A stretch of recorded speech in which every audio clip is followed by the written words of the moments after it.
first graders. We're going to start with chapter 2 today, Mr. and Mrs. Juicio. One night, my father came home from the office all excited. He told us Mr. and Mrs. Yarby were coming to New York. He's the president of the Juicio Company. He lives in Chicago. I wondered if he'd bring my father another crate of Juicio. If he did, I'd probably be drinking it for the rest of my life. Just thinking about it was enough to make my stomach hurt. My father said he invited Mr. and Mrs. Yarby to stay with us. My mother wanted to know why they couldn't stay at a hotel like most people who come to New York. My father said they could, but he didn't want them to. He thought they'd be more comfortable staying with us. My mother said that was about the silliest thing that she ever heard. But she fixed up Fudge's bedroom for our guests. She put fancy sheets and a brand new blanket on the hide-a-bed. That's a sofa that opens up into a bed at night. It's in Fudge's room because that used to be our den. Before he was born, we watched TV in there. A lot of times, Grandma slept over there in the hide-a-bed. Now we watch TV right in the living room, and Grandma doesn't sleep over very often.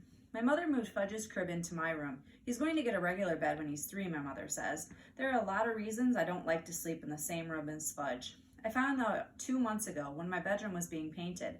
I had to sleep in Fudge's room for 3 nights because the paint smell made me cough. For one thing, he talks in his sleep. And if a person doesn't know better, a person could get scared.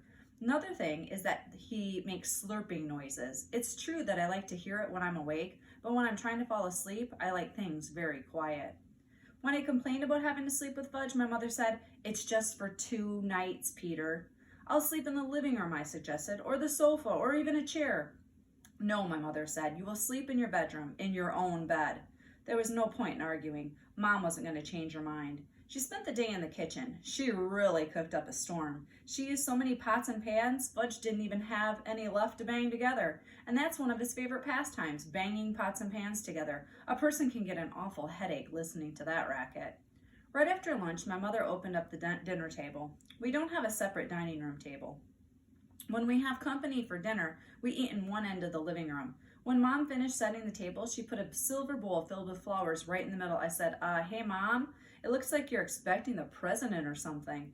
"Very funny, Peter," my mother answered. Sometimes my mother laughs like crazy at my jokes. Other times she pretends not to get them. And then there are the times when I know she gets them, but she doesn't seem to like them. This was one of those times. So I decided no more jokes until after dinner. I went to Jimmy Fargo's for the afternoon. I came home at about 4 o'clock. I found my mother standing over the dinner table mumbling. Fudge was on the floor playing with my father's socks. I'm not sure why he likes socks so much, but if you give him a few pairs, he'll play quietly for an hour. "Hi," I said. "I'm home." "I'm missing 2 flowers, my mother said. I don't know how she noticed that 2 flowers were missing from her silver bowl, because there were at least a dozen of them left. But sure enough, when I checked, I saw 2 stems with nothing on them. "Don't look at me, Mom," I said. "What would I do with 2 measly flowers?" So we both looked at Fudge. "Did you take Mommy's pretty flowers?" my mother asked him. "No take," Fudge said. He was chewing on something. "What's in your mouth?" my mother asked. Fudge didn't answer. "Show Mommy." "No show," Fudge said. "Oh, yes." My mother picked him up and forced his mouth open. She fished out a rose petal. "What did you do with Mommy's flowers?" She raised her voice. She was really getting upset. Fudge laughed. "Tell Mommy." "Yum," Fudge said. "Yummy, yummy, yummy." "Oh, no," my mother cried, rushing to the telephone. She called Dr. Cohn. She told him that Fudge ate 2 flowers. Dr. Cohn must have asked what kind, because my mother said, "Roses, I think, but I can't be sure. One might have been a daisy." There was a long pause while my mother listened to whatever Dr. Cohn had to say. Then Mom said, "Thank you, Dr. Cohn," and then she hung up. "No more flowers," she told Fudge. "You understand?" "No more," Fudge repeated. "No more, no more, no more." My mother gave him a spoonful of peppermint-flavored medicine, the kind I take when I have stomach pains. Then she carried Fudge off to have his bath. Leave it to my brother to eat flowers. I wondered how they tasted. Maybe they're delicious and I don't know it because I've never tasted one, I thought. I decided to find out. I picked off 1 petal from a pink rose. I put it in my mouth and tried to chew it up. But I couldn't do it. It tasted awful. I spit it out in the garbage. Well, at least now I knew I wasn't missing anything great. Fudge ate his supper in the kitchen before our company arrived. While he was eating, I heard my mother remind him, "Fudgy's going to be a good boy tonight. Very good for Daddy's friends." "Good," Fudge said. "Good boy." "That's right," my mother told him. I changed and scrubbed up while Fudge finished his supper. I was going to eat with the company. Being 9 has its advantages. My mother was all dressed up by the time my father got home with the Yarbies. You'd never have guessed that Mom spent most of the day in the kitchen. You'd also never have guessed that Fudge ate 2 flowers. He was feeling fine. He even smelled nice, like baby powder. Mrs. Yarby picked him up right away. I knew she would. She looked like a grandmother. That type always makes a big deal out of Fudge. She walked into the living room, cuddling him. Then she sat down on the sofa and bounced Fudge around on her lap. "Isn't he the cutest little boy?" Mrs. Yarby said. "I just love babies." She gave him a big kiss on the top of his head. I kept waiting for somebody to tell her Fudge was no baby, but no one did. My father carried the Yarby's suitcase into Fudge's room. When he came back, he introduced me to our company. "This is our oldest son, Peter," he said to the Yarbys. "I'm 9, and I'm in 4th grade," I told them. "How do you do, Peter?" Mr. Yarby said. Mrs. Yarby just gave me a nod. She was still busy with Fudge. "I have a surprise for this dear little boy," she said. "It's in my suitcase. Should I go get it?" "Yes," Fudge shouted. Go get. Mrs. Yarby laughed, as if that was the best joke she ever heard. "I'll be right back," she told Fudge. She put him down and ran off to find her suitcase. She came back carrying a present tied up with red ribbon. "Oh," Fudge cried, opening his eyes wide. "Goody, goody," he clapped his hands. Mrs. Yarby helped him unwrap his surprise. It was a wind-up train that made a lot of noise. Every time it bumped into something, it turned around and went the other way. Fudge liked it a lot. He likes anything that's noisy. I said, "That's a nice train." Mrs. Yarby turned to me. "Oh, I have something for you too. Peter," I reminded her. "My name is Peter." "Well, yes, I'll go get it." Mrs. Yarby left the room again. This time she came back with a flat package. It was wrapped up too, red ribbon and all. She handed it to me. Fudge stopped playing with his train long enough to come over and see what I got. I took off the paper very carefully in case my mother wanted to save it, and also to show Mrs. Yarby that I'm a lot more careful about things than my brother. I'm not sure she noticed. My present turned out to be a big picture dictionary, the kind I liked when I was about 4 years old. My old one is in Fudge's bookcase now. I don't know much about big boys," Mrs. Yarby said, "so the lady in the store said a nice book would be a good idea." A nice book would have been a good idea, I thought, but a picture dictionary? That's for babies. I had my own regular dictionary since I was 8, but I knew I had to be polite, so I said, "Thank you very much. It's just what I've always wanted." "I'm so glad," Mrs. Yarby said. She let out a long sigh and sat back on the sofa. My father offered the Yarbys a drink. Good idea, Mr. Yarby said. "What will it be?" my father asked. "What'll it be?" Mr. Yarby repeated, laughing. "What do you think, Hatcher? It'll be Juicio. That's all we ever drink. Good for your health." Mr. Yarby pounded his chest. "Of course," my father said, like he knew it all along. "Juicio for everyone," my father told my mother. She went into the kitchen to get it. While my father and Mr. Yarby were discussing Juicio, Fudge disappeared. Just as my mother served everyone a glass of Mr. Yarby's favorite drink, he came back. He was carrying a book. My old, worn-out picture dictionary, the same as the one the Yarbys just gave me. "See?" Fudge said, climbing up on Mrs. Yarby's lap. "See book?" I wanted to vanish. I wish my mother and father, and I think they did too. "See book?" Fudge held it up over his head. I can use another one," I explained. "I really can. That old one is falling apart." I tried to laugh. "It's returnable," Mrs. Yarby said. "It's silly to keep if you already have one." She sounded insulted, like it was my fault she bought me something I already had. "Mine," Fudge said. He closed the book and held it tight against his chest. "Mine. "It's the thought that counts," my mother said. "It was so nice of you to think of our boys." Then she turned to Fudge. "Put the book away now, Fudgy."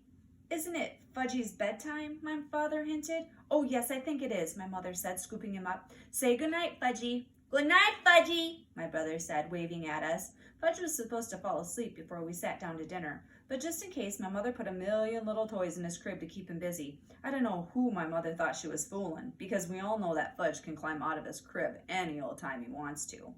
He stayed away until we were in the middle of our roast beef. Then he came in carrying Dribble's bowl. He walked right up to Mrs. Yarby. He thought she was his new friend. "See," he said, holding Dribble under her nose. "See, Dwibble?" Mrs. Yarby shrieked, "Oh, I can't stand reptiles. Get that thing away from me."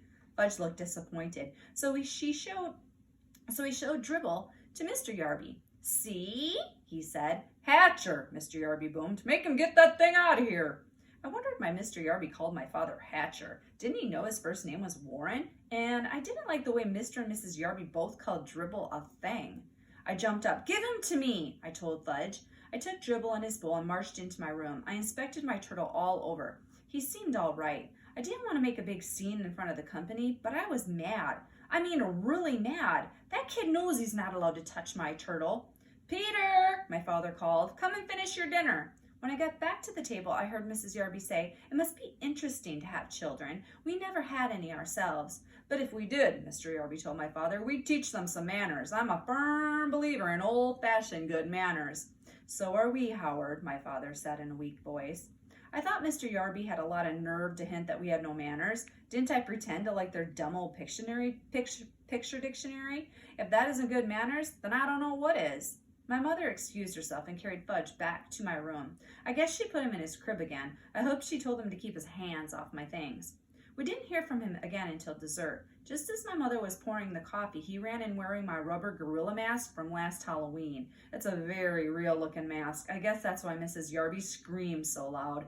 If she hadn't made such noise, my mother probably would have spilled the coffee all over the floor. My father grabbed Fudge and pulled the gorilla mask off of him. "That's not funny, Fudge," he said. "Funny," Fudge laughed. "Funny, funny, funny, Fudgy." "Yes, sir, Hatcher," Mr. Yarby said. "Old-fashioned manners." By that time, I'm sure my father was sorry the Yarbys weren't staying at a hotel. I finally got to bed at about 10. Fudge was in his crib slurping away. I thought I'd never fall asleep, but I guess I did. I woke up once when Fudge started babbling. He said, "Boom, bada boom, boom, boom, ba booshy," whatever that means. I didn't even get scared. I whispered, "Shut up," and he did. Early the next morning, I felt something funny on my arm. At first, I didn't wake up. I just felt this little tickle. I thought it was part of my dream, but then I had the feeling somebody was staring at me, so I opened my eyes. Fudge was standing over me, and Dribble was crawling around on my arm. I guess Fudge could tell I was about ready to kill him because he bent down and kissed me. That's what he does when my mother's angry at him. He thinks nobody can resist him when he makes himself so lovable. A lot of times it works with my mother, but not with me. I jumped up, put Dribble back in his bowl, and smacked Fudge on his backside. Hard, and he hollered. My father came running into my room. He was still in his pajamas. He whispered, "What's going on in here?" I pointed at Fudge, and he pointed at me. My father picked up my brother and carried him off. "Go back to sleep, Peter," he said. "It's only 6 o'clock in the morning." I fell asleep for another hour, then woke up to an awful noise. It was Fudge playing with his new train. It woke everybody up, including the Yarbys. But this time there was nobody they could blame. They were the ones who gave Fudge the train in the first place. Breakfast was a very quiet affair. Nobody had much to say. Mr. Yarby drank 2 glasses of Juicio. Then he told my father that he and Mrs. Yarby had their suitcase packed. They were leaving for a hotel as soon as breakfast was over. My father said he understood, that the apartment was too small for so many people. My mother didn't say anything. When Mr. Yarby went into Fudge's bedroom to pick up his suitcase, his voice boomed, "Hatcher!" My father ran toward the bedroom. My mother and Mrs. Yarby followed him. I followed them. When we got there, we saw Fudge sitting on the Yarby suitcase. He had decorated it with about 100 green stamps, the kind my mother gets at the supermarket. "See?" Fudge said. "See pretty?" He laughed. Nobody else did. Then he licked the last green stamp and stuck it right in the middle of the suitcase. "All gone," Fudge sang, holding up his hands. It took my mother half an hour to peel off the trading stamps and clean up the Yarby suitcase. The next week, my father came home from the office and collected all the cans of Juicio in our house. He dumped them into the garbage. My mother felt that my father had lost such an important account. But my father told her not to worry. Juicio wasn't selling very well at the stores. Nobody seemed to like the combination of oranges, grapefruits, pineapples, pears, and bananas. "You know, Dad," I said, "I only drank Juicio to be polite. I really hated it." "You know something funny, Peter?" my father said. I thought it was pretty bad myself. Tomorrow's chapter 3, is called The Family Dog. See you soon.